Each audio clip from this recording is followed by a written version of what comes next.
I see dead people. Lines of dead people waiting. Lines of dead people. Are you in purgatory, Dan? No, I'm in heaven. I'm waiting to go through the pearly gates. There's big line, big fucking boring line. You're in purgatory. That line's going to last forever, bud. You're just going to keep cycling. Jesus, Tony. You're a bad person, so you don't get to go to heaven. I didn't say you're bad. Is that purgatory? I think purgatory is like, you're medium. You're not a good person. You're not a terrible person. You're fine. You're not good enough. Not good enough for heaven. Not good enough, but not bad enough to burn. So that's great. So burning, boredom, or heaven. Those are the three options we all get in life. Burning. Yep. Good luck, dude. Hey, watch him with Dan and Tony. Hey, watch him with Dan and Tony. It's like watching, yeah. The reason why I'm late is we were watching the original series. Oh, you started watching some of the show? Wow. Yeah, and spoiler alert, he doesn't come in right away. Barnabas does not come in right away. About a year.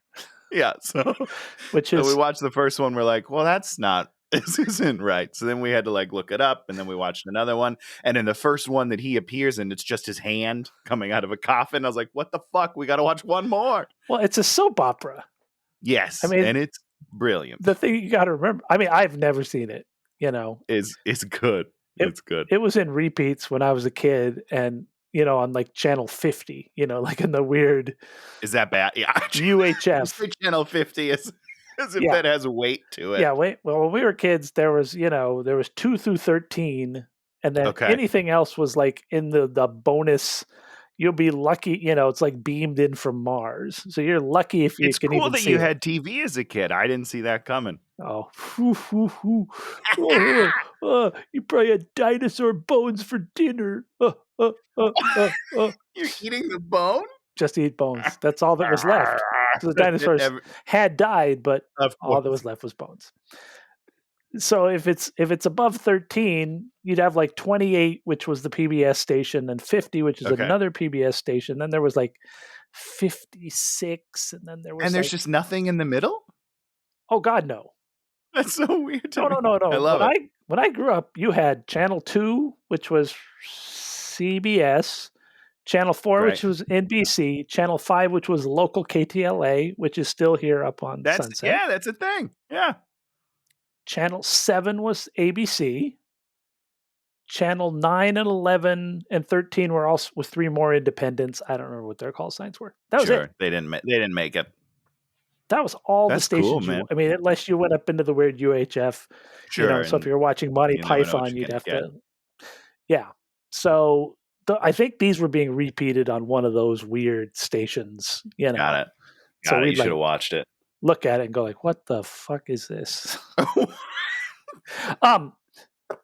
Wait, are we doing the show? Did we start the show? We didn't. We should have, because that's a great conversation. I'll probably have to put that in the intro. That's my fault. I should have just let you start the show. Welcome to Hate Watching with Dan and Tony with the prologue. Did you enjoy the prologue? They did. It's the longest one that we've posted, probably. 14-minute prologue.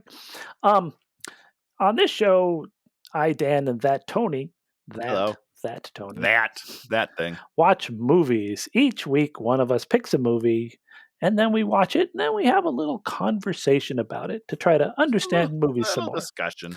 Because Tony's an actor, and I'm an erstwhile writer, and so we need to understand. I don't know if we can call me an actor. I have acted in things. Don't know if we can call me a writer, because I've written things, and you're more an actor than I'm a writer because you've been paid.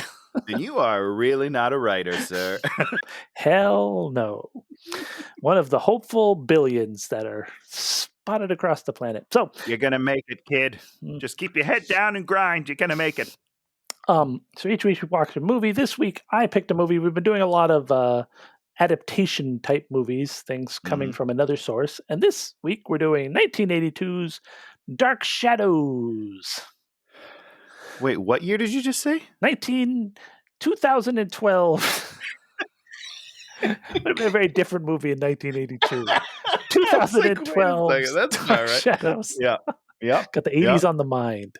Now we're back on track. 2012 Dark Shadows, Tim Burton director, Johnny Depp starring, appearing. Yeah. Featuring. And so before this, we were kind of talking about Dark Shadows, the TV show, which Tony was just thought he should watch a couple of episodes. And I just needed to know what the source material was like, because just going in blank to this movie, I don't have a clue. I couldn't tell you what the source material was just based off of the movie. You know what I mean? So I was like, I want to get a feel for that before I can really talk about how much I hated this movie, which is a lot. Rightly so. I believe they did 1,245 episodes of the Dark Shadows soap opera. It was a soap opera. Yeah. And, which, again, you wouldn't get from the movie. Because they don't do it right. They don't do the soap opera parody. I don't know what they're going. Sorry. History. We're going to get to unpack all of that. So it was soap opera. Always at the bottom of the ratings, but because other soap operas were falling off, it sort of stayed alive. It sort of had this sort of. It stayed the same. Other ones just dropped below it. Good for them. No, other ones went off the air, and so they died. They died. So it just became one of the only options. It's sort of the vampire of soap operas. Its opponents keep dying, and it just somehow keeps on going, lives its undead life. I love it. Good for you. And after about a year, they introduced this vampire Barnabas Collins, and that sort of made it more popular than it was, at least. And understandably so. And they did kid stuff for this. They made model kits, and they made stuff of Barnabas Collins. You could buy his cane as a toy. I would have done that. And I just walked around. I would have looked so good as a kid. Damn it. Cane in it. So basically, just a huge amount of source material. And so Johnny Depp loved the show as a kid. Oh, he did? Oh, yeah. I imagined he'd never seen it, just based on what I just watched. No. He loved it. He was the champion of this project. He got Tim Burton to come on board. Another mistake, I think, I would argue. I don't think he was the right guy to do this. Well, I'm gonna make my assessment is one of the worst scripts ever.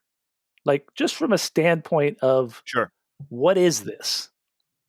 But that it does start with the script. I agree, but also in production, you got to make a fucking choice.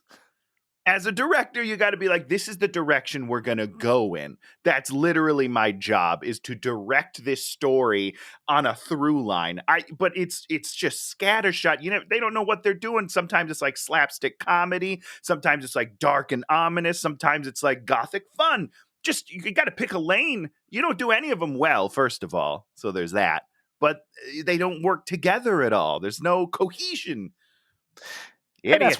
That's why I blame the script, is because the script does all these things. The script is like, here's a scene that's like this, then here's a comedy scene, then here's this scene, then here's, that you're like, well, what is all this? If you play the serious moments more melodramatic, it will allow you to play the comedic moments more appropriately. Oh, so if it was actually a parody, and you played the whole thing as a parody. The script was going for more of a tongue-in-cheek parody, but then, like, apparently Johnny Depp is like, no, we got to be true to the source material, and then it got all messed up. And that's why, once again, I will go back and say it's the script's problem. All right, yeah, keep pointing at the script. Because if you do a little research as to what happened in the TV show, all these characters are there, right? Yes. But they all do completely different things. Very different. Did you read up on the history of Barnabas Collins? I didn't read up too much because after watching a few episodes, we're like, yeah, we're going to watch this. Oh, you're going to watch the whole thing? Yeah, we liked it, man. We're hooked. We're like, this is very interesting. I'm in. It's funny, man. I'm ready to go. But please, enlighten us. I'm just going to do this real quick. So when we go through the whole movie, we kind of see how they diverged and made it not work. Barnabas is this tragic figure, sort of, and so he is supposed to marry Josette, who's like a rich woman, and her servant is Angelique, and he has an affair with Angelique, and then spurns her. Yep. Wow, that's very different than what's in this movie. Well, and then what happens? It's very soap opera and very compelling, and I'm ready. Tell me more. And then she uses witchcraft because she's a witch. Of course. Which of course he didn't know when he got into the affair with her. And they hide it well, those witches. And she witches it so that he's going to have to marry her. Oh. And then he doesn't want to, so he goes to kill her, and on her, with her dying breath, she summons a bat from hell. Good. Which that makes more sense. Bites him and makes him a vampire. Because that's how vampires are made, Dan. They're not cursed. They're not fucking werewolves. Those are two different history. They're not the same creature. Stupid movie. And then through all these machinations, all of his family dies back in the past. Of course. And he becomes very distraught. And Josette, he's like, I will turn you into a vampire, then we'll both be vampires. And then Angelique shows Josette what it would be like, and Josette runs away from him and plunges off the cliff. Yes, that's so good. I'm fucking pumped for this, man. I know, it's so funny because this movie inverts all these beats and backwards this dumb. Just does them all different. Just does them all wrong. It's like they learn all the wrong lessons from what makes that interesting and fun. And for the final thing, he's so distraught because his mom's dead, his sister's dead, everybody's dead. He tells his dad to destroy him, and so the dad locks him in a coffin, puts a cross in there, chains him up, and puts him in the family crypt. Yep.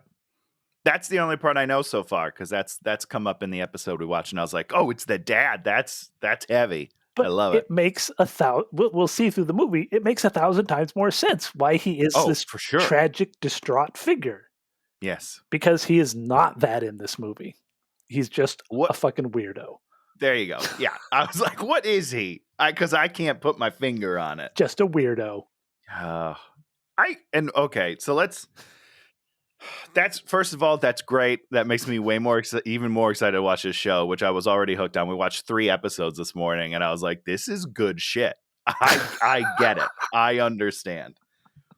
But let's just talk about Johnny while we're on the subject of him being a weirdo. We'll start with Johnny Depp. Why did they choose Nosferatu makeup for this character?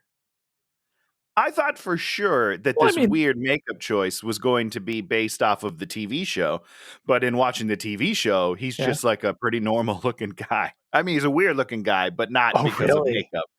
But he's just like a guy. And I was like, why did they do this like homage to Nosferatu, which I assume has to be it, because with the pointy ears and the dark circles, I imagine it's Nosferatu, but that's a terrible choice for this movie. But worst of all is the hair, Dan. Why is his hair? Yeah, who made that choice? Again, not at all based on the TV show. The TV show, the guy has normal hair. Great head of hair, even. I was like, look at that guy's hair. I wish I had it. But Johnny Depp's head looks fucking ridiculous in this movie. I don't understand who made these choices. Do you think it was Tim? I think it was Johnny. Tim Burton. I think Johnny's the only one that gets to make choices about how Johnny stupid just he looks. showed up with his flat, weird, curved hair. Look, I had a dream, and this is what I look like. I'm a vampire. This is what a vampire looks like. I hate him. You hate Johnny Depp? Okay. Yeah, I think I do. I don't know. I'm real torn about it. That's the problem I'm having today. Is I'm really torn on my Johnny Depp because Pirates, greatest performance of all time. Perfect. I would argue it's one of them. Perfection. And what makes it so great is he's so charming in that movie. Yep. So then after we all saw that, Hollywood started casting him in these roles that require oodles of charm. Sure. This being one of them. Yep. Totally charmless, lifeless, just awful. It's just a dead performance, which, he's a vampire. How is this the guy that gave us Captain Jack Sparrow? One of the most and he oozes charm and fun. And in this movie, he's just like fucking cardboard, ugly, weird cardboard that I would set on fire in my backyard. And I'd be like, you know what? I don't need this box, even though I need to put stuff in boxes. It's not going to be this box because this cardboard sucks. I don't understand. I don't know what happened. What happened to him? Who hurt him, Dan? The world hurt him, what's his name died, Fear and Loathing dude died, and Johnny Depp was broken. It'd be interesting to see when Fear and Loathing dude died. Look that up, Tony, when Hunter S. Thompson died. Stand by, yeah. And I wonder if that's the thing that just broke him, and just there was nothing left. There was no more joy left in the boy, it just went out. February 20th, 2005. That tracks pretty close. Pretty close. Pirates came out in 2003, so he's flying high. He's flying high. This became more tragic than I thought, Dan. You're right. Big Hunter died, and just that was it. That was it. He just soul sucked right out of him. His soul went with Hunter to heaven or to purgatory, as the case may be. Purgatory. So let's do the movie. All right, let's talk about the movie. You're right. I'm sorry. It's not your fault. I mean, I think this is. Oh, I have one last thing. So the writers of this movie are the people that did the Charlie's Angels movies. Which the Drew Barrymore? Yeah. Okay, those are fun. They're fun. And I think that they show what the problem is. That guy that did those, and then the guy that did all the other Tim Burton movies, The Corpse Bride and all those movies, which I generally hate. Yep. Those Charlie's Angels movies are just a bunch of bits. It's like, now we're going to do motorcycle racing. Now we're going to do this. Now we're going to do that. And it's okay when it's a popcorn action movie like those are. Sure. Because it doesn't have to hold together. That is correct. You can just put Sam Rockwell in a beach house and have him do a bunch of weird stuff. And you're like, okay, Sam Rockwell being weird. Fine. That's fun. Now let's go blow stuff up. Here we go. But with the movie like this, where it has to distill into something. Yeah. Yeah. Nope. But here's my problem. Even the bits aren't fun because there are bits in this movie. Yeah. I mean, attempts. There are attempts at bits. And I'm like, I wish that this was funny. If it was funny, I'd at least have some enjoyment while I'm watching this movie. I get zero enjoyment out of this movie. Yes. So we start spooky music, Liverpool, 1760, boats. We set up the little boy and the little girl, which are going to be Angelique and Barnabas. Mm-hmm. His family takes over this town, Collinsport. Their name is Collins. They build the big mansion, Collinwood. All of this is beautiful, by the way. It's a gorgeous movie. Yes, visually great. Tim Burton should design and then let someone else direct. That's what I've decided. Yes. So then Barnabas gets into magic, dark magic, for a reason unknown to us. Yeah, we don't need to know. Don't worry about it, Dan. And then his true love is this Josette, who we don't know who or where she is from, I believe, right? We don't know anything about her. Nor will you by the end of the movie. She just sort of appears from nowhere and doesn't even really have a relationship. And it doesn't have a relationship, is barely in the movie, even when she's like brought back to life late. I don't totally understand that whole thing. Reincarnation, I assume? Is that what we're to believe? She's hardly in the movie. This love story is not in this movie, but we're led to believe that it is. We'll get there. I have very specific complaints about this love story. But yeah. So we don't see any love go on. We don't see any relationship. We just understand that there's magic flowing around and people are doing magic for no real reason. No reason. Yep. They're just magic. Yep. Magic. And of course it is magic that can do anything when it needs to and then can't do anything when it needs to. That's right. Dan's rules of magic. Back to our Willow conversation. Yeah. Yeah. Do you remember that? What about the acorns? Or about having acorns, rules of magic? That whole thing? Yes, about how you have to have your own rules because there's two kinds of magic. Whatever. Go watch the other episode, guys. Dan won't recap it here. Yeah, there's rules magic where you understand what's going on and you understand what the magic's going to do. You have a magic acorn that turns somebody into stone. Therefore, we know those magic acorns are going to be used throughout the movie. Boom. Very nice. Then we have, Gandalf magic, which can do anything. Typically, you do not want to have a primary character doing Gandalf magic because it's hard. It upsets the audience's ability to understand what the fuck is going to happen. Yes. So the witch magics the girl. She goes to the cliff edge, throws herself off. He's distraught. He throws himself off. I will say, I thought I was gonna. I'm in. So far into this movie, I'm in still, even though the magic is weird. Yeah. But when she says, help me, like cognitively, she knows what's happening, but she can't control it. I love that. That's very dramatic. It's like, please help me, save me, and you don't, and then I'm dead. Great stuff. Really great stuff. We never reach that level of like anything ever again for the rest of this movie. It is a huge letdown. So Johnny's a vampire now. I think they maybe in some language said that he's a vampire. I don't even remember. I would disagree. Because I don't remember it. And then when he stood up, I was like, he's already a vampire? I don't know that this happened, but maybe it did. She's doing all sorts of magic. Who knows? Cut for time.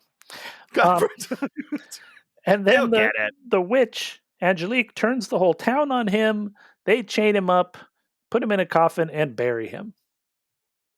Yeah. Okay. Yeah, I mean, why? Did he even do anything? Like, if he, after her death, if he went on a tear and just, like, started murdering the town and then they had to rise up, cool. I'm into it. But there doesn't really seem to be any impetus for the town to dislike him. I don't know. More importantly, I don't know. How'd they catch him? From my understanding, he just kind of stood there and it was just like, okay, if you guys need to do it, you go for it. We don't know because he doesn't say anything. He doesn't really have any kind of. I mean, there's some weird, some things about blood is thicker than water and blood is family and just like real bullshit, blah, blah. Yeah. Non-poetic, like blah blah.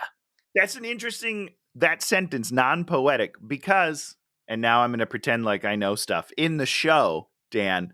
He repeatedly says like, oh, I apologize for my poetic behavior, things like that. He's like, sometimes I get caught up in the art of it all, like he's very flowery as a guy. He's charming and flowery. That's not this guy. It's a total misunderstanding of the original Barnabas, which is unfortunate. And through this movie, he tries to at times be old-timey, but then like in the next line he'll be like, I completely understand, he's like, TV, oh, what is this witchery?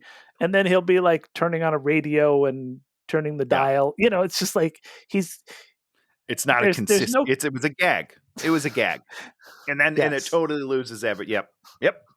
I was real mad. So there's no consistency to his being trapped in the past, which is a trope that's easy to hit and use. I don't understand. Like a man out of time is something we've seen a lot, and you can get legs out of it. Like because it's something we understand, and we like to watch these people like discover things. And what's this trickery? This is very funny. But they just they're so wishy-washy on everything they do. They don't stick to anything. Well, because the thing is predicated on them getting to the next scene, whatever that is, in whatever way or form we can get to that next scene. And anybody in those, it's interesting. In comic books, they talk about what happens in the gutters, right? In a comic book, you have a panel. Here's a guy going like this, punch, and the next panel we have a guy recoiling. Right, so we don't see the punch hitting the guy. Impact. But we know that. We know. We see the punch action. We see the recoiling. We understand what's happened. There's all this information in the gutter. In this movie, there's all these things happen in these gutters that you're just like, how did that happen? How did 100%? How did they catch Johnny Depp, chain him up, and throw him in the what? How did this happen? Again, he just walks into it, lays down, and then they start putting chains like, oh, what are you doing? And he doesn't stop him. you know, Is that's Dan why. question? Yeah. Oh, sorry. No, go. That's I'll ask my why question later. in the real show, his dad is there. He's being, you know, and we understand that he's being asked to be put in the coffin because he is so Victorianly destroyed about what has happened in his Which life. is like a beautiful moment. It's a moment. You know, a dark, beautiful, like it's emotion. It's great. I can't wait. I cannot wait for all this to happen. Is this where read between the lines comes from? Well, I mean, I'm sure you could say the same thing about in books, you know. I guess. You know, but yeah, read between the lines is there's more there than just on the surface, but the gutters thing the is panels have lines, and then those gutters are the space in between. I'm gonna say, everyone out there, that's where the saying came from. Tell all your friends. It's absolutely not where the saying came from. It's where it came from. Tell all your friends. Tell your mama. Tell your friends. Because the guy Scott McCloud that wrote the book about understanding comics, I believe, came up with that concept in the 90s. So in this 1590s, exactly. 1590s. That's when he wrote that book. So we have this girl on the train. She is going to be the governess. Now, we have this whole sort of scene where she sort of like makes up a name. Correct. Which is implying that she's being duplicitous about who she is. Like they're going to know who she is. And then this concept is never thought about the rest of the movie. We're kind of not, from my understanding, that is a nod to the show, but I have not gotten to that part of the show. Well, I'm sure it's all a nod to, you know, everything in this movie is a nod to the show. Well, but you also, like, it can't just be a nod to the show. Like something like that. Like little things where you just kind of notice things in the background, or like, you know, one-line jokes. Great. But that felt like there was weight to it. It's like, I'm changing my name. And then we never explore it. Not even for a second.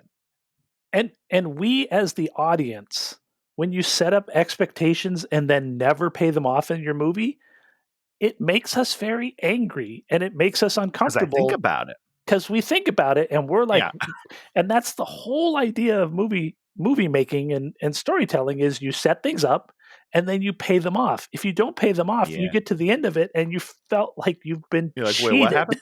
Yep, exactly.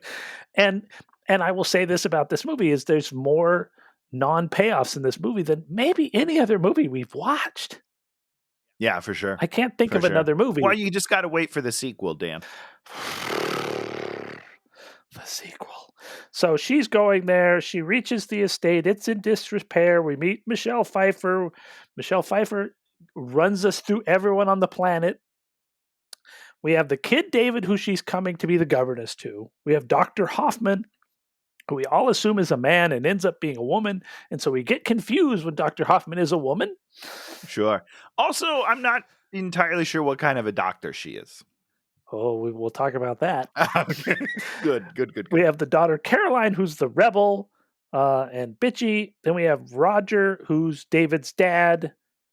And Dr. Hoffman's also named Julia. And we learn that David has problems because his mother died. Supposedly. So we get to another whole big issue. The governess is showing up to take charge of David. Never in this movie does the governess. I don't know. I don't think we even have a scene between the two of them. Do we? Well, the first one where he shows up in the sheet at dinner. I mean, it's not just the two of them. No, but that's like their only interaction. Yeah. And we just watched maybe it was the new Paranormal one. And this woman comes to be the governess of these two kids. I think it was Paranormal, and maybe it was the other. What's the other ones? That other big series of ghosty movies. Conjuring? The Conjuring. See the new Conjuring or the new I think it was the new Paranormal. I don't know which one it was.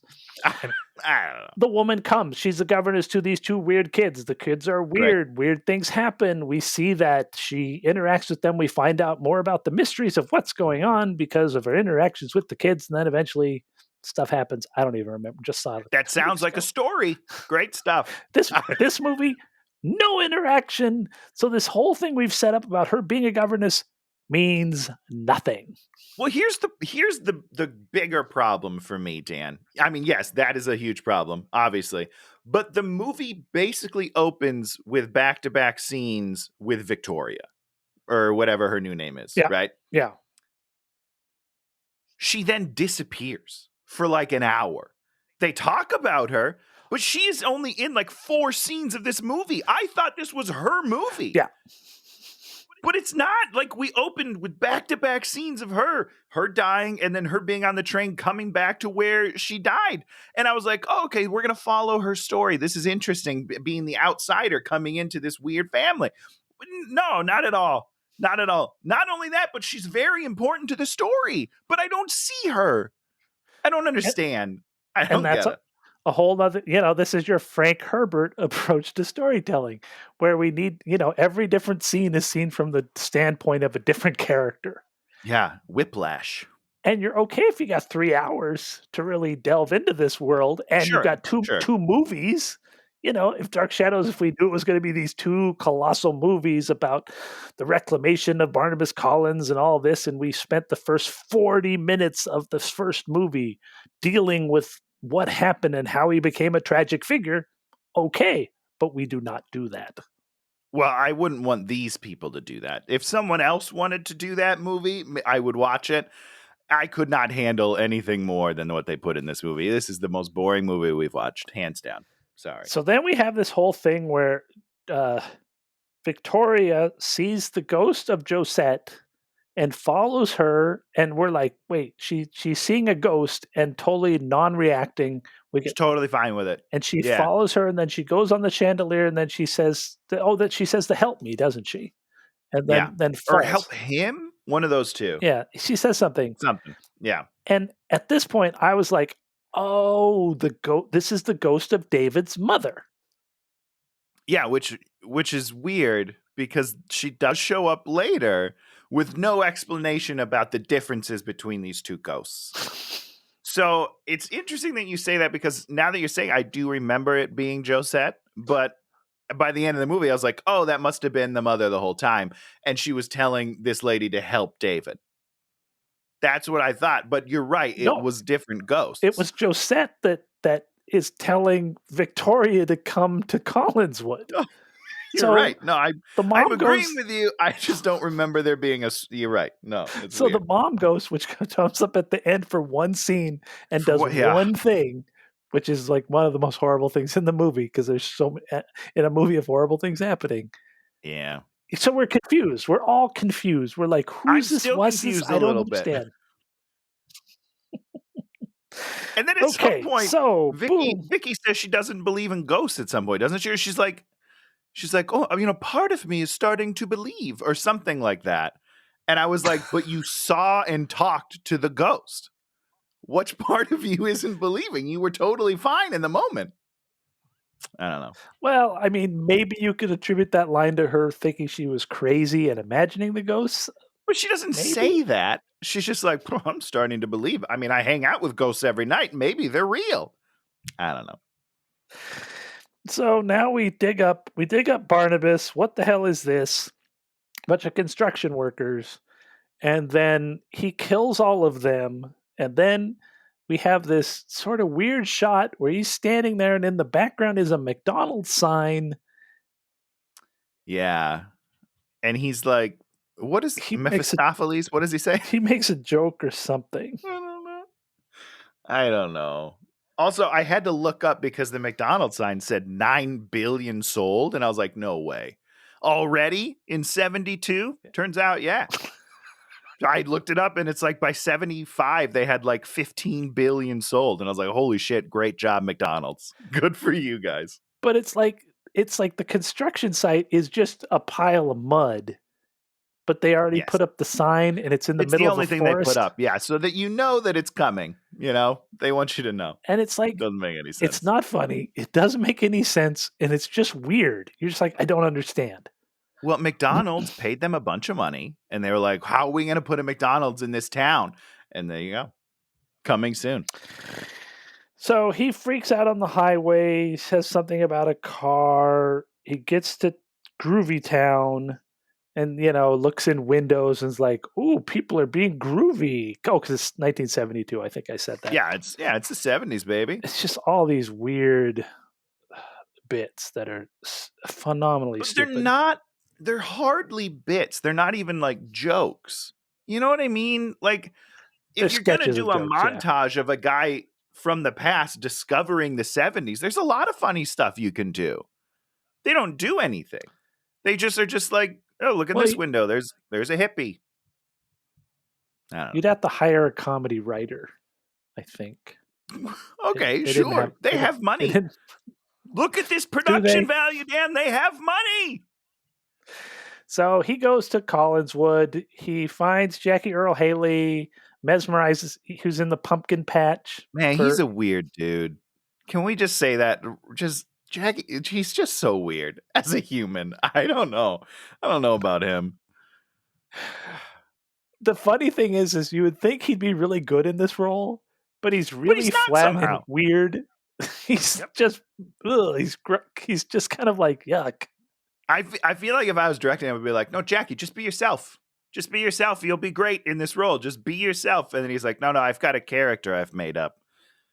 Idiot. So weird. So he makes him his servant. He goes inside. He's admiring the house. And I wrote, and he fondles the house. Did he fondle the house in some weird way? Oh, yeah. He was definitely touching it very sexually. Yeah. I don't know why.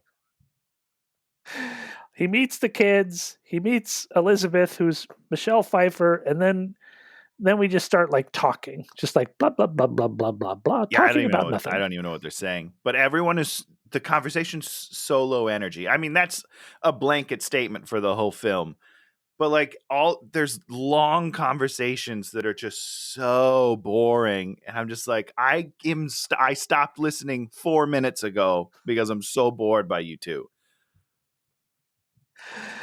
So he says, I've come to provide money. So he's there to provide money. His first thing is, you guys need money. I'm the money guy. How does he know that? Oh, because the estate is in disrepair. Oh, okay. It seemed fine to me. I don't know. Once again, we'll go back to the Dan Goodsell things about things. Never make it about money, because we don't fucking care about money. Yeah, I don't care at all. Ooh, there's these super duper rich people aren't as rich as they used to be. Boo-hoo! Boo-hoo! No, I hate you. I hate you because you're rich. The dad is played by Johnny Lee Miller.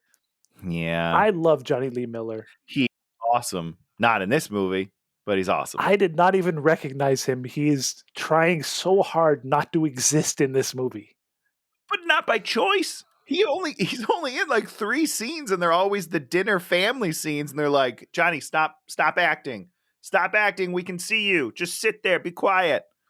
It's ridiculous. Why even get him if you're not going to let him do anything?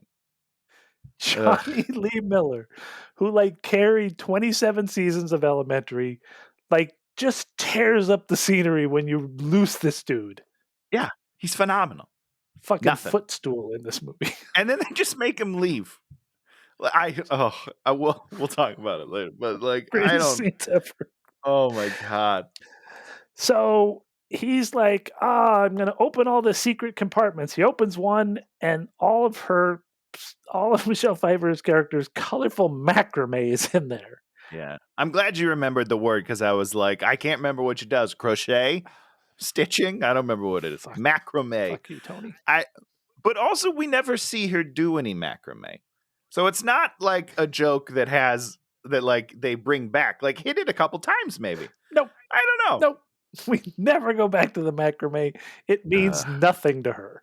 This is you could have centralized this character completely around this macrame, kept going back to this macrame. It could get weirder and weirder and weirder, and that's what this movie should be. Every one of these characters should just get weirder and weirder and weirder until you're like, what the fuck world is this? I like this world. Yeah, exactly. But I need to be a part of this world because I don't understand it, but I love it. Then he says, I'm a vampire, which made me a vampire. Then he opens the other Not how vampires are made. Secret thing. Yeah, just he was cursed into being a vampire. Yep. Nope, that's a werewolf. That's So he pushes a button, and we have these little squirrels do a little dance, and this whole thing do a little dance. Beautiful. Yeah, great stuff. Beautiful. Again, sets and everything. It looks great. Looks great. Totally hollow. Goes down. Here's the treasure vault. Welcome home. Don't be afraid of me. I've got money. Cut to breakfast with the family. Johnny Lee Miller.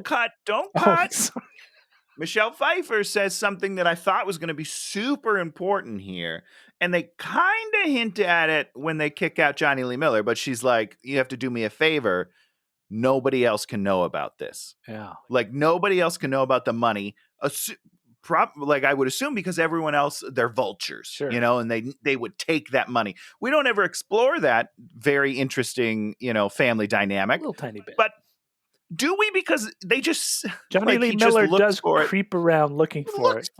Yeah, I mean, but and then he just gets kicked out. If we had like these really funny Johnny Lee Miller searching for the money comedic scenes, great, yeah, give me a couple of bits. He would be very funny.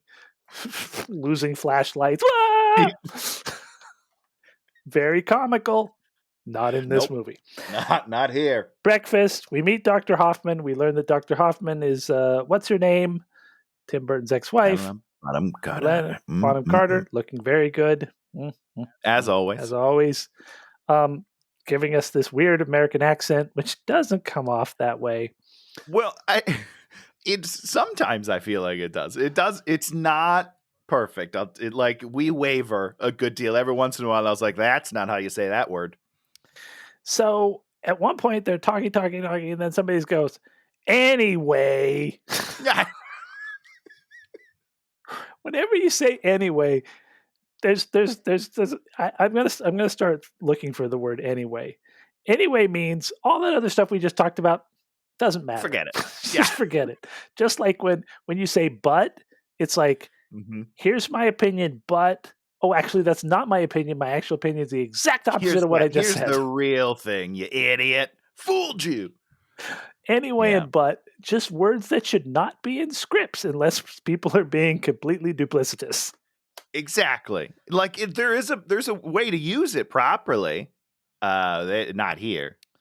So, and here comes Vicky. So Vicky comes in, and does he even have a reaction to Vicky showing up? Not really. And so my biggest problem, whatever. That can't be the right statement. It's not my biggest problem, but a big problem. They have no chemistry. No. None at all. Nope. None. Zero. How? And not only do they have no chemistry, but they also have no scenes together. So at the end, when they're like madly in love, I'm like, what the fuck just happened? Where did this come from? Doesn't make any sense. I'll tell you right now, Dan, the first episode that Barnabas is like in and he meets Vicky. He loses it. Whoa. He doesn't lose it. He's very still, but like his eyes are full of, and it sounds stupid, but like they're so full of desire. Like I got uncomfortable. I was like, oh my God, he's going to eat her. He's going to literally eat her right now. It's great. It's so intense. This is on a stupid soap opera from the 60s. 100%. I'm telling you, dude, you should watch this. It's weirdly good. Like it's ridiculous and kind of silly, but also like I'm enchanted, which is what I should be with this movie, but I'm not. No. So now we go see Angie. Angie hears about the murders, so she's like, Barty's back. So she gets in her red Mustang. I wish you would have said that. Throughout my notes, I refer to him as Barnabas sometimes, but I refer to him as Barney a lot of times. Barney would have been great. So she gets in her hot red sports car, goes out there, where's Barney? And then she just walks in there, finds him, and he's like coming down the stairs and doesn't see her. It's like this stupid, like, I've got a towel in my eyes or something so bad. I wish you would have said, I've got a towel in my eyes. Who's at the door? Would have been a great moment. And she lays a kiss on him and then growls And holy... Hello, Ava Green. Oh my God, she's so hot. Oh my God. I mean, I don't like her with the blonde hair particularly. I don't think it does not anything. Look good. Yeah, it doesn't look good, but her presence is magnetic. She's just like, this is what charisma is. This is what animal magnetism is. And there's freaking Johnny, a cold, wet, dead fish. Just put it back in the ground. First of all, that's great because they own a fishing company. That was Dan, applause to you, sir. I loved it. And she tries, man. She tries in this movie, and I just feel so bad for her. She's the only person that gives a shit, I think. I think she is the only person that... Oh God, I didn't even talk about the one daughter, Caroline, doing like the weird dancing at breakfast. Weird hippie dance. Yeah, I don't think... So the problem is I don't think anyone showed her how to dance, and they were just like, just wiggle. Just wiggle. It doesn't work. Tony takes it very personally when people dance terribly. Hold on. Let's be very clear. It's not... I don't mind if you're a bad dancer. But if we are presenting you as a good dancer and you are a bad dancer, that is offensive because there are lots of good dancers. You can hire so many people that can move properly. Why would you choose someone that looks like an idiot? Sorry, little diatribe. Oh, Jesus. And then we sort of find out that they had sex. And we're kind of like, when did they have sex? What? Huh? Don't worry about it. Don't ignore the, it's like ostensibly our primary two characters had sex at some point. And we have no idea. Because you don't need to show that sort of thing. And you know what? They had sex in the soap opera. And they don't need, this show doesn't need to tell us that. 100%. Yeah. Actually, they probably didn't have sex in the soap opera, and that's the whole thing. Ooh, yeah, that untasted desire. Of course. Then she just leaves. Then we have Elizabeth and Barnabas and an organ. And this is like, it's this weird scene where like she's supposed to re-inspire him to want to do what he needs to do. Right? What does he need to do? I don't understand his motivations or his goals. His goals, I think, as the character. Well, you don't understand his want. We don't understand anybody's want. Yeah. There you go. That's the word I was looking for. Acting class. Writing class. Well, I don't. When you write something, if the audience doesn't know what a character wants in a movie, and that want can change over time, sure. But if we don't know what they want, we don't care about what they're doing.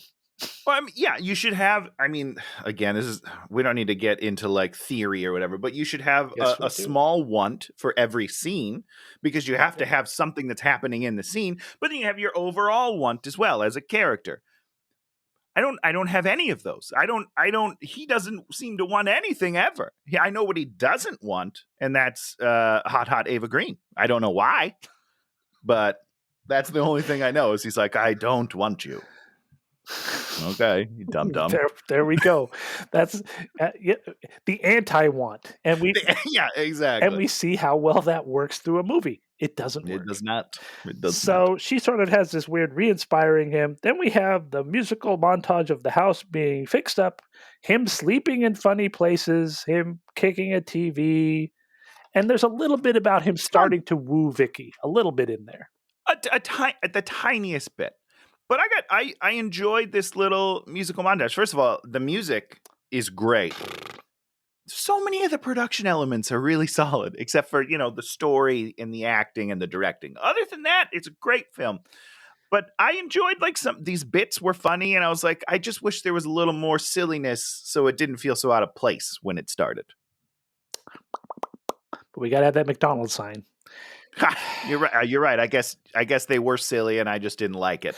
Maybe that's the answer. So Barnabas goes to the fisherman bar and then recruits Christopher Lee, so that they'll start having fishermen again. So they can. That's who that is. Yeah, it's Christopher Lee. I couldn't figure. I was like, I know this guy. Yeah, I know him. God, thank you. The guy that played Barnabas was in the party scene too. Oh shit! Really? But you never. Maybe it's because I watched them in the wrong order that I didn't notice his face. Oh, you don't notice his face. He's just somewhere in there, and you don't see okay. him. They don't give him. Wouldn't want to show him something to do. No, of course not. No, of course not. We don't want to give anything to the original.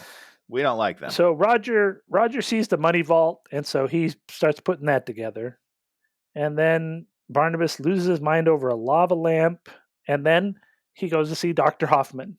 You're right. I guess they do try to do silly things. It just doesn't work. Because that scene's not funny. No, not funny. It's not funny at all. It's not a funny joke. It's not well executed. Nope. Okay. You're right. So maybe they tried and they just failed. Oh, there's so many failures like that in this movie. Okay. Oh, yeah. If you spend time looking at the attempts at jokes, there's tons I don't want to, Dan. No. I passed. Super pass. No. Don't make me do it. No. Should have hired Mike Myers for this one. Which one? Could you imagine Mike Myers as Barnabas? How bad that would have been? I don't know if it would have been worse. Would it have? It would not have been worse because there would have been. At least he would have done something. He would have done something. His choices would be wrong and terrible, but they'd be something.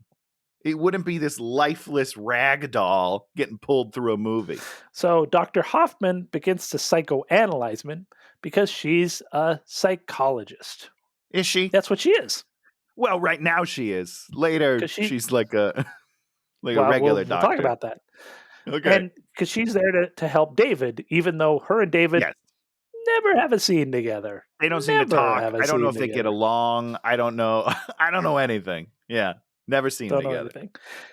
So then she instantly hypnotizes him and then finds out everything and goes and confronts Elizabeth. And she's like, he's a murderer. And then Elizabeth is like, he's a good man based on nothing.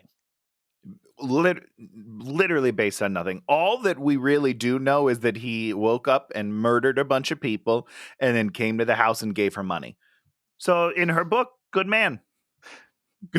So, and this is one of those movies that lives by the rule, character says it, so it must be true. And I hate that. I hate it. I don't trust because I don't trust you. I don't know. So now we get the scene that is probably my least favorite scene in the whole movie. I'm excited. He goes to Caroline, a 15-year-old, to ask her how to woo Vicky. And then we start talking about how his interest in her is based on her birthing hips. And we hit the birthing hips joke a couple times. A bunch. Here's the thing, Dan. It's Tony, what's the thing? Couple of things. The birthing hips is like, it's, the olden days, that was like what was desired, right? But if he's talking about the birthing hips, you also in those days wouldn't be talking to like a tiny young woman about this. You'd be talking, right? Like that's inappropriate. It's weird. It's super inappropriate. Super weird. And so like this, it never really made any sense. And I was creeped out by it. But having said that, you were turned on. Forget all First of all, I did have to look up how old she was. I was like, she's kind of sexy in this movie. And then she's too young. And I was like, she's out. She's out. I was going to say, I like the visual gag of him on the beanbag chair, but he's like sitting super upright because that's very hard to do. I don't know if you've ever tried it. Beanbags just suck you in and you lay back in them and you're having a great time sleeping on a cloud. Uncomfortable. Beanbag chairs. But yeah, she really is underage, guys. So get out. Beanbag chairs, incredibly uncomfortable. Oh, you don't like them? Don't like them. Always thought I'd like them. Every time I tried them, disappointed. How many times is it? I feel like it's a lot of times. We had beanbags. Every time you're like, I'm gonna love it. I grew up in the 70s. We had them as kids. Good point. Ooh. This is your time era. I didn't even think about that. How does it feel to go home, Dan? Shut up, Tony. Also, hammocks. Hammocks, world's dumbest thing. Oh, I can't. Uncomfortable. I mean, I'm a big guy. I can't get in or out of them without falling on the ground. It's terrible. Once you get in them, you're just like, this is good? Do they hug you? This is good? Stupid. It's like, it's not comfortable. It's moronic. Okay, it's then moronic. All right. Now he's hanging out with hippies. They're smoking doobie, And then he's like asking them about love, and then and talks about dowries and money. It's just like giving sheep or something. Yep. Yeah, sheep. And then he's like, now I must kill you all. Then he kills all the hippies. And here's the thing. I love this line. Just like, because it's funny, the way he says it is like eloquent and very proper. And he's like, just know that it is with sincere regret that I now must kill you all. That's a funny line if delivered properly, but also built in the scene properly.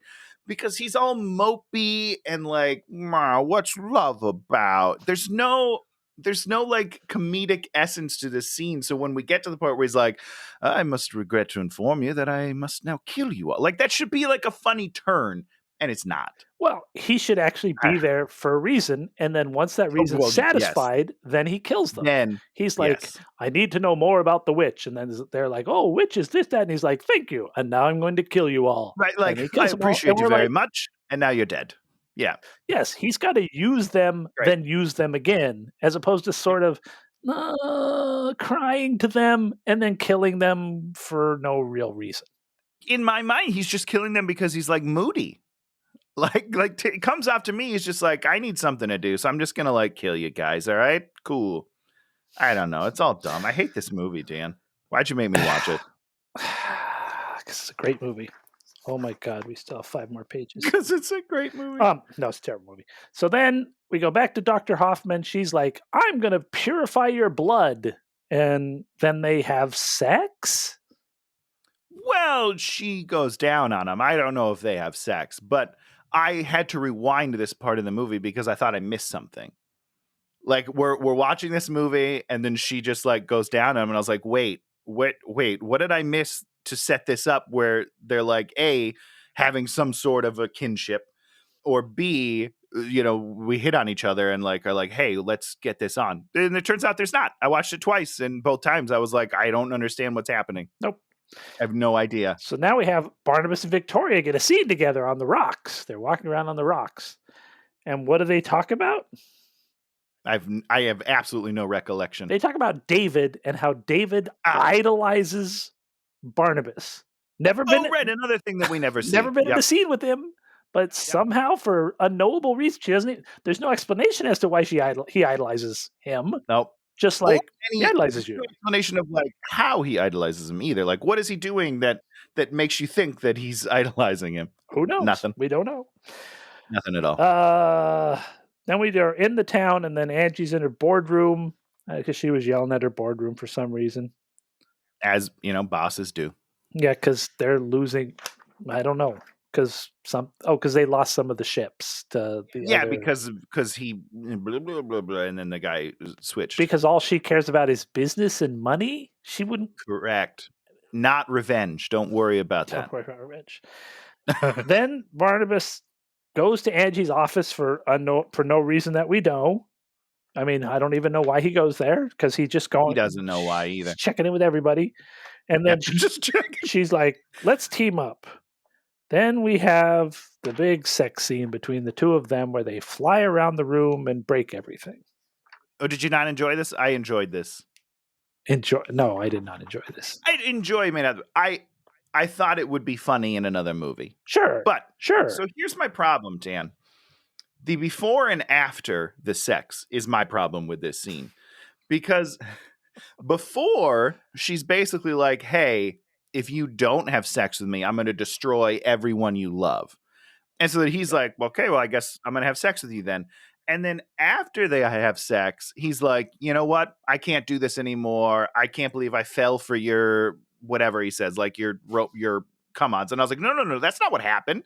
She threatened you and you did it. Now you're just going to pull out because then everyone's dead, bud. She literally already told you what was going to happen. It's dumb. It's terrible writing. Yeah, I didn't just even have him think fall about for her charms. Just have him be there and she seduces him. And then afterwards, he's like, I can't believe that I fell for this. We cannot do this. And she's like, I'm going to kill everyone you love. But he already knows. He knew the whole time. I don't know. I don't like it. Sorry. So Dr. Hoffman more blood drain.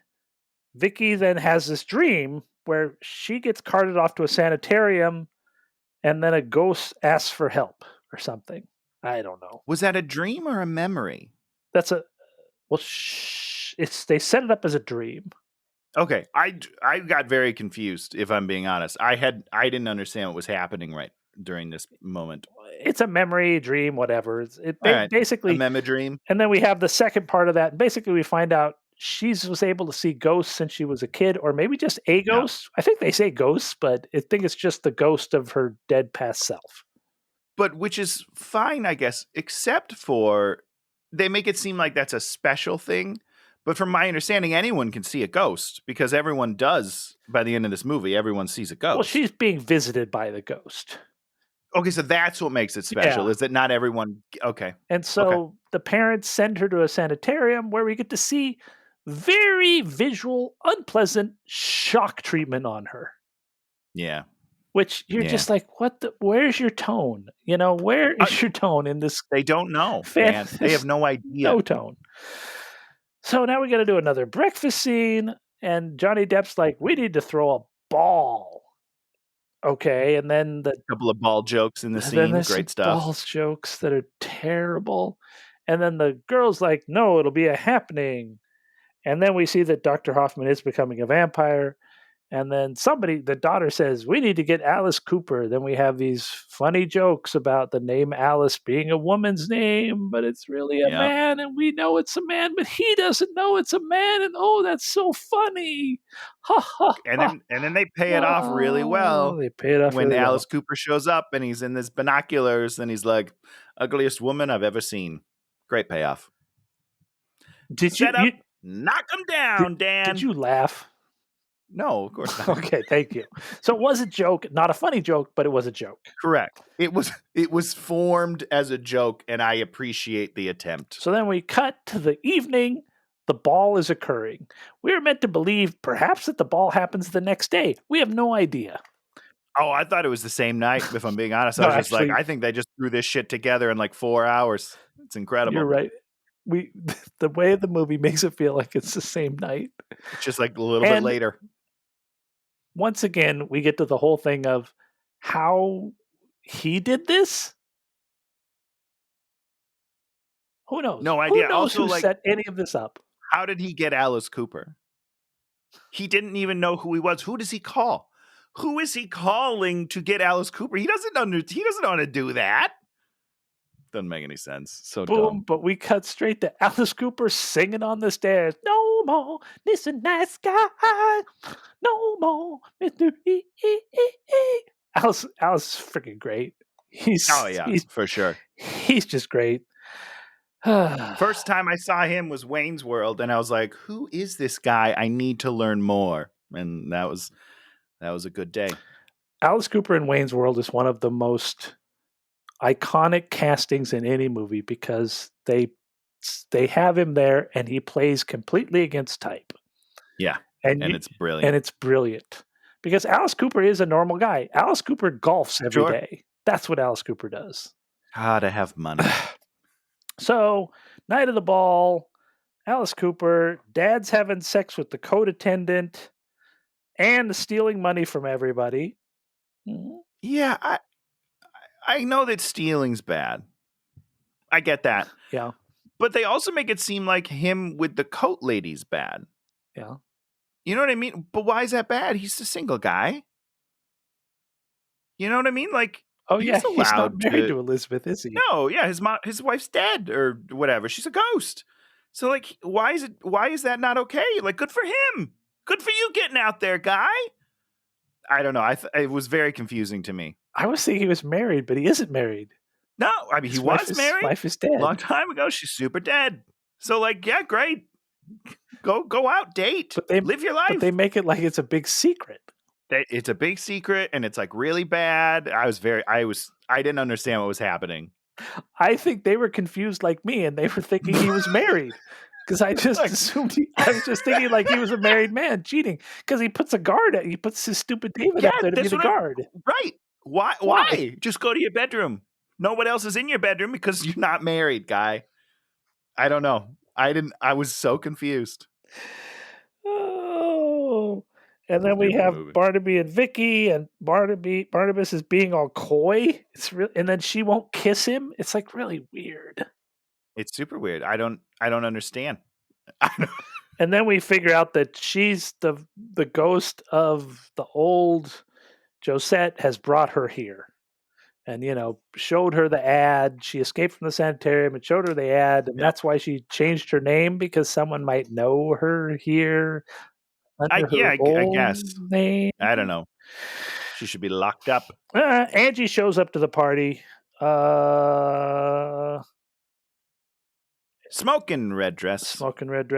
Vicky then kisses Barnabas in front of Angie, and Angie starts cracking a little. Which was a cool... I liked this whole her visage cracking. I thought that was cool. Effect was beautiful. At one point she has this cracked in head, and it looks exactly like a broken porcelain doll or something. Looks gorgeous. Yeah, it's cool. Then he discovers what Dr. Hoffman is up to, and so he kills her and then dumps her in the sea. Yep. And she has vampire fangs at this point. Yeah, so obviously with the end of the movie, you understand that she does not die. But I was like, does he not understand that that's not going to kill her because she's immortal? But we also don't really discuss how you kill vampires in this world. So I guess I don't know which lore. They probably think it's a fucking silver bullet because they don't understand the difference between a werewolf and a vampire. So David, the dad, is trying to find the vault. And then Barnabas catches him and is like, okay, I'm going to give you got two choices. Leave and I'll give you enough money forever, or be a good dad. And so he's like, I'm taking the money. Peace out, bitches. What? He's just like, peace out. Pieces out on his own kid. Doesn't even think about There's his kid, and he's just like, we don't show him getting all this magic money. We don't see him, how does he even know Barnabas could give him money for life? I have no idea. I don't know. I don't know. But what a waste of John. Poor Johnny Lee Miller. He's in 3 scenes, and then they're like, okay, now kick him out of the house, and we'll never see him again. This is my idea. Johnny's like, okay, why don't we have a scene where they throw me out and I don't have to come back to this movie? Please, can we just change the third act, please? I don't want to be in it anymore. I'm out. You know what? Good for him standing his ground. He's too good for this shit. Get me out of this shit. Okay, so David's walking in, and then the disco ball is almost about to fall on him, and Barnabas runs really fast because he can run really fast. Sure, yeah. Like all vampires. Here's a power we didn't see before. And then David is scared, and then Vicky is scared. So everyone's just scared of him now. Well, Annie's on fire. Oh, yeah. You forgot the sunlight sets him on fire, which I think was supposed to be a joke when she's like, Barnabas, you're on fire. It's not funny, but I feel like it's supposed to be. Jackie Earle Haley throws water on him. Again, should be like a funny cutaway where you get a bucket of water in your face. Ha ha ha! That's a classic joke. Doesn't work. It's all terrible. So he goes to Angie and is like, uncurse me. And then Angie knows about Hoffman, that he killed Hoffman, and like that means something. I think she uses it against him later. Like anyone cares that Hoffman is dead or gone. Nobody seems to care at all, which is fine. So, and then she's like, I'll kill Vicky. Let's be lovers / partners, or I'm putting you in the box. Then she blows up the factory and then puts him in the box and then throws her panties on his face. Yeah. Yep. It's very strange. Very strange. But if there's worse ways to be in the box, That would leave you with a lot of pleasant memories. But good on her for saying she's going to do something and then just doing it. Great follow through. And so then Barnabas is in the box and he's like, we start doing the bit, how long have I been trapped in here? Yep. Worst bit 20 ever. minutes. And then David opens the thing and then he's like, release me. And then the kid somehow unchains him from magic chains. Well, that was because he opens the the coffin, which first of all, I was like, I don't think you should just be able to open it. Don't they usually lock those things? I don't know. I don't think they especially if there's a live creature in it. Typical coffin does not have locks on it, Tony. How you gonna keep the zombies from getting out, Dan? Not coming back. Lock him in. Wrong. You have to lock it, fill it with garlic. You gotta holy water that shit. There's a lot of steps to burying people. Okay. When we put you in the ground, Tony, we're gonna put locks on your coffin. I'm gonna demand Thank you. I don't want to come back and hurt you, Dan. I love you. I don't understand how the kid. I mean, I don't know. How does he get him out? It doesn't make any sense. That's why they cut. Jesus. They cut away because they're like, let's not show it. Doesn't make any sense. Oh God. Now I wrote tape of Barnabas. Why did I write tape of Barnabas? Tape. Like a VHS? Yeah. I don't know. I got nothing. So the cops show up at the mansion. And then they're like, we got to take you in because you burned your factory or something. That's the tape. It's an audio recording. Oh, audio recording. Where he confesses to the murders. Somehow she has done that, knew to get his confession on tape. Yep. Not set up. Great stuff. Who knows? She's clever. So Barnabas has to give himself up to the police. But he goes to choke Angie, then the cops shoot him, then he bites her, and then she's a witch, and then the cops are like, and the mob are like, okay, we're out. Yeah, well, because now there's two superpowered beings, basically, because she like throws him through the wall, and they're like, oh shit, we should go. So they go. You know what? I got dinner in the oven. I gotta go. And then somebody gives the line, women are undone by loving you. It's kind of true. Sure. I feel like I wish it was more true in the movie. Then we get this big barf attack for unknowable reasons. Because it's weird gimmick. I don't, I got nothing. Through all history of witch stories, barf attack always their number one offensive weapon. Yeah. I mean, it was either them or demons, possession. That's the vomit. These guys don't know their own histories. It's dumb. Now the mythology. Now we learn that the daughter is a werewolf. Fuck! I was mad. Talk about the daughter Caroline being a werewolf. Why should I talk about it? They don't. No, she literally she drops down. Yeah, what is the line? I wrote it down somewhere. It's the best line in the movie. I'm a werewolf, okay? Let's not make a big deal out of it. No. There's the other line. What was the other line? I had you, the witch says, I had you bit in the crib as a baby. Yes. That came after the first line, which is when she drops down from the ceiling and the mom's like, oh, Caroline? She's like, I'm a werewolf, okay? Let's not make a big deal out of it. Fuck you. No, Tony. It is a big deal. Explain to me something. Yes. If a werewolf bit your baby in the crib, what would happen every 30 days? Dead. The baby's dead, first of all. But also then the baby would turn into a werewolf while it's just sitting there. Like you'd probably be nursing ever notice that? Yeah, you would notice. That's what I'm saying. Like she'd probably like be, it's midnight. And then like, oh, do you need food? And then boom, you're eaten by a baby werewolf because the full moon has changed it. I don't know, man. I don't understand.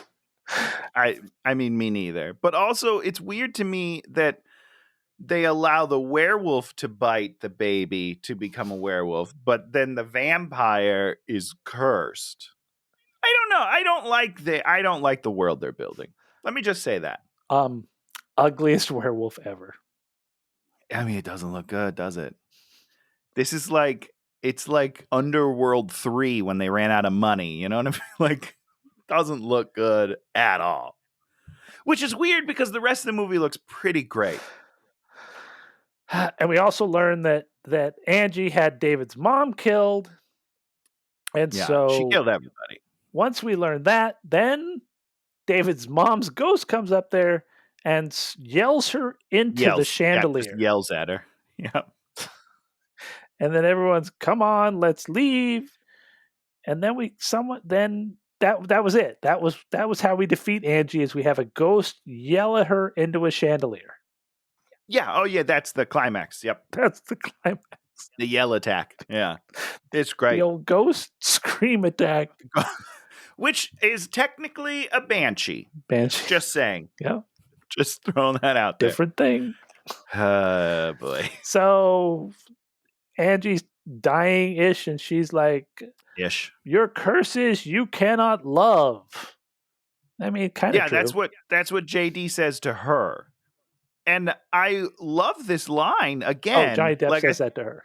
Yeah, he says that to her as she's like dying, and then she rips out her own fucking heart. I love this moment. Surrounded by crap, doesn't set it up properly. If her curse really was that she couldn't love, we don't see that ever. Again, it's just them telling us the problem much later. But if that had been her story through the thing, I think I would have liked that moment a lot, because she literally like breaks through her porcelain chest and pulls out her still beating heart. Great stuff. Very morbid, very beautiful. Then the heart falls apart. Yeah. She's like, she dies. You know, because like, look, I do have a heart I can love.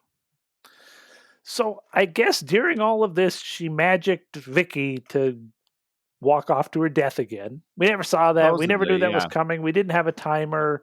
Boom, she's walking. Barnabas gets there, but she goes over, and so Barnabas bites her mid-flight, and then they kiss. And this is a moment that they really messed up, I think, in my opinion, because she wants him to bite her. Yes. She's like, there's one way that we can be together. And he's like, no, I'm not going to put you through this pain. And then she's like, okay, fucker. And she jumps and makes him bite her. She forces his hand. Which is like, I think that's a cool moment. I enjoy that story. And then, but like, he should feel that a little more. And they should live in that moment of like, I just cursed the woman I love for eternity. What a huge moment that should be. And guess what? It's not. Well, I think we see another thing with this movie. Barnabas doesn't really do anything. He doesn't do shit, dude. He doesn't do anything. Yeah. You know, he sort of fixes up the house, fixes up the factory, throws a party. You know, it was a good party though. Makes David's dad leave. Yep. But it's what a great guy. Oh, your mom's dead. You know what? I'm going to send your father away. I want you to have no parental guidance whatsoever. Oh, I guess he kills Dr. Hoffman too, and kills a bunch of people. So I guess he does do stuff. He doesn't kill Hoffman. She's fine. But I mean, everything he should be doing should be to try to get what his want is, and then he should be failing, and his want is the love of Vicky. He should constantly be. She's the one that should be horrified by him. Correct. That is correct. Yes. That never happens. She's always. It's your classic. Oh, what was? Let's go back to the love guru. He is flying on the plane. Yes, please. With Jessica Alba, and she's just looking at him like, I'm in love with you 1,000%. Yep. You're like, no, she's not. There is no conflict in a movie where Jessica Alba is in love with you and you're hideous. Well, it's a magic world. It's a magic world where everything works out and everybody's happy. Or at least everything works out. I don't think anybody's happy. I'd be happy. Just saying. If Jessica Alba was in love with you? Correct. I would be. Yeah. Well, I would not be happy if Jessica Alba was in love with you. I'd be very happy if Jessica Alba was in love with me. No, for you, definitely you, yes. Definitely you. You get nothing because this is my happy world.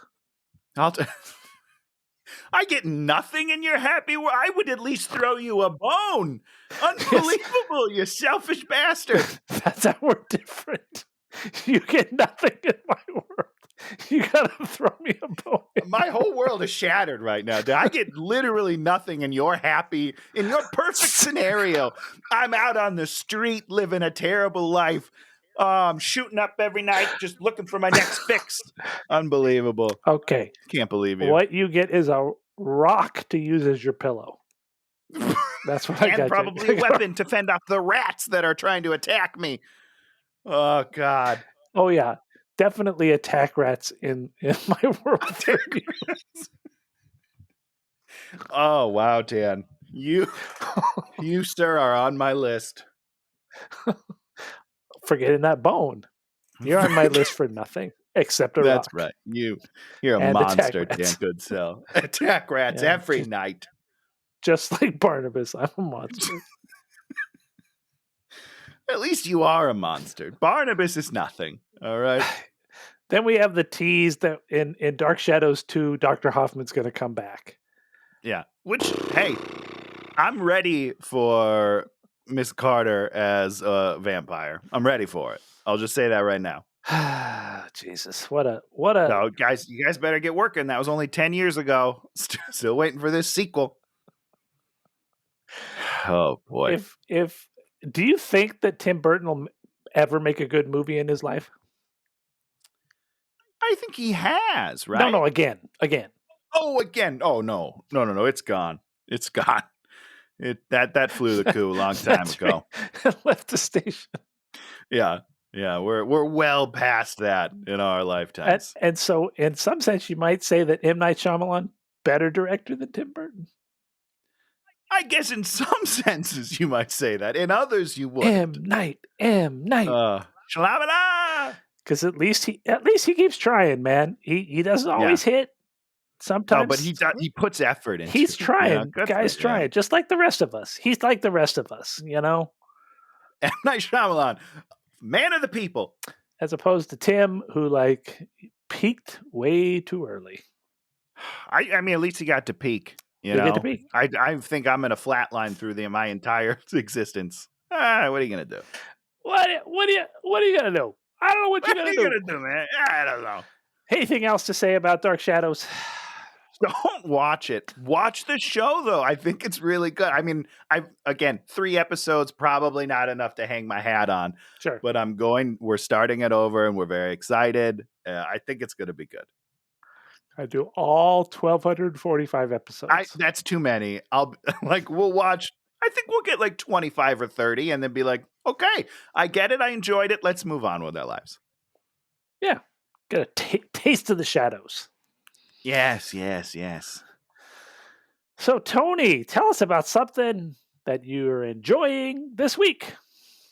Well, we are a little late to the game on this one, but we finally watched The White Lotus on HBO Max. You liked it? Yes.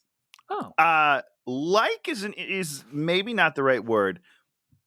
I mean, I enjoyed it. Okay. I enjoyed it, and I found it very fascinating and very interesting, and it sparked a lot of debate in my house. Really? Yeah, we had some, big arguments over who the worst person on the show was. Oh, there you go. Yeah. So, I mean, it's not like a show that I'm like, I need to watch more. I wish that they were more than 6 episodes. Like 6 was enough for me. I was like, okay, I gotta take a break from this. But I found it very interesting, and it's well acted, and it brings up some interesting thoughts, I think. Cool. So we enjoyed it. We had a good time. Yeah, I watched the first episode, and I was like, I do not want to live with these people. No. What's funny, just earlier in the episode, I was going to bring it up because you were like, you're rich people, and I hate, and I was like, oh man, The White Lotus would be not your cup of tea, because that is what it is about. No. Just a bunch of terrible rich people doing terrible things, and very interesting. I'm going with Arcane League of Legends. First 3 episodes dropped. Oh shit, really? Oh, I missed it. Okay, it's good. That's exciting. Really good characters, really good looking. Okay. I don't know anything about the world, and so I'm like, I'm in. And it seems like, for sure, seems like all the gamer people like it too, which I was very surprised about, because the 2 primary characters are female. Okay. But good looking. Ready for the next 3. I love it. Yeah. When did they drop? Did they drop this week? Thursday or something? No, later, Okay. Monday or Tuesday. And I think it's going to be 3-3-3. And so it's 10-year jump between each. Oh, yeah. Okay. So just really nice, not just a really interesting world, magic and technology sort of existing, and, the haves and the have-nots, and of course, classic. Just nice, and all these weird, cool, some different races and things. Just really interesting. Good looking. I like it. I'm gonna give it a shot. So, Tony, what movie do you have for us to watch next week? Well, I have a question, Dan. Because we are. I know we recorded these earlier, but we are in December when these are releasing. So do we want to do Christmas? I have a Christmas movie, but I also have another adaptation that I would like to do. So I'm ready for whichever one you feel like doing. Let's just keep doing adaptations because I think these are really interesting movies to sort of explore. Because you're kind of exploring. I like the comparison where you watch the very bad thing and then you can compare it to like the other thing, which might be incredibly good. I don't know. I was excited for this movie. I was genuinely excited. Never saw it because everyone was like, this is bad. But this is an adaptation of a comic book, but it's also a reboot of a franchise that already happened, which is, of course, Hellboy 2019. I have to see it. I have to. I'm trying to think. I love Chief Hopper. I can't think of his real name right now, but I love Chief David. Hopper. Yes. Yep. Boreanaz. Got it. Nailed it. David with an H. David H. something. Hopper. Maybe not H. Yeah. I don't know. The new Hellboy. I don't think 2019. I'm sure I didn't see it. I think I barely made it through the second Hellboy. Okay. Interesting. David Harbour. I looked it up. Mike Mignola, nicest guy in the world. I know him a little tiny bit. Okay. So, I always want these things to be successful. Me too. It was not. It was really not. Who directed it? I don't know. Oh. I don't know. Somebody that really messed it up. Let me Google it. Let me pull up Hellboy here. Let's see here. Director Neil Marshall. Oh, it's a Neil Marshall jam. You know who that is? No idea. Or are you just saying, okay. You seem to catch on right away. Let me look up Neil Marshall's IMDb. What has this guy done, huh? What have you done lately? What have you done for us lately? The Descent. That's like an underground one. Not very good. Yeah, no, it wasn't great. He's been doing the Lost in Space reboot. Unwatchable. Okay, never gave it a shot. He did an episode of Westworld. Also unwatchable. He's a TV director, it looks like. Oh, okay. Well, we're going to see what's wrong with that movie. I think a lot. But which is a bummer. Again, I love David Harbour. Thanks for making me look it up. I love him. I think he's great. I think he's very charismatic. And I follow him on Instagram. And so like when he was doing all the workouts for Hellboy, I was like, dude, this guy is getting jacked out of his mind. I cannot wait. And then it just fell on its face and I never saw it. It came out. Everyone said it was terrible. And then no one went to see it. And that was it. That was the end. Ouch. But new Stranger Things is coming. Trailer for that was dropped. Yes. So I'm we'll ready. be there. So hopefully this isn't as bad as everyone said it is. I hope it isn't. Hopefully next week we have a love fest. It's a love fest. Not hopeful. Nah. Because the source material is incredible. Yes. Yeah. Hellboy's dope. Yeah. I just watched a whole hour and a half interview with him talking about comics and the comic world. Yeah. Did you enjoy the Ron Perlman, the original, the first? I liked the first one, and then the second one kind of bored me. I mean, there's some of the set pieces in those movies are incredible, for sure. But the second one didn't hold together as well. I don't know. I don't remember the second one. I don't know. There's the whole. I think the second one starts with the little bugs that eat everything, and that was a very intense sequence. Yeah, for sure. And then we got the underground elves and all that in the first one, which was very interesting. A lot of, Guillermo del Toro doing very interesting things. And who I love. Not a lot of people can pull that kind of stuff off. Yeah. Anyhow. Well, this has been Hate Watching with Dan and Tony. If you like what you see, smash that subscribe button, smash that like button, leave a comment where you talk about how great Dan is and how Tony deserves nothing. Yeah, bring it on, guys. You know what? You're all on my list. All of you. So animals. Hate in Tony. Just filled with rage and hate. My best friend in the world just told me today that I get nothing. He said, if I get everything that I ever wanted, you get nothing. You can't imagine what that did to me, Dan. You've torn out my soul. I'm going to walk around like Barnabas for the rest of my life. Gotta do your hair like that, Tony. I expect you to come in with the hairs like the hairs. Just like an idiot. Like the hairs. God. The hairs. Doing like the hairs. Okay, you can have something. Don't. You know what? It's too late, Dan. I don't want anything from you. Oh, there might not even be another episode. What have I done? What have I done? What have I done? Very good. Maybe we'll see you next time. Hope so. Have a good week. Goodbye, everybody. Bye. Hey, watch him with Dan and Tony. Hey, watch him with Dan and Tony. It's like watching, yeah.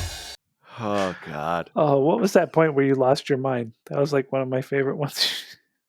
It was the whole time I was watching the movie. I'll tell you that. Fuck. Oh, you lost your mind at one point during the show. Did I? Well, I hope I got it back.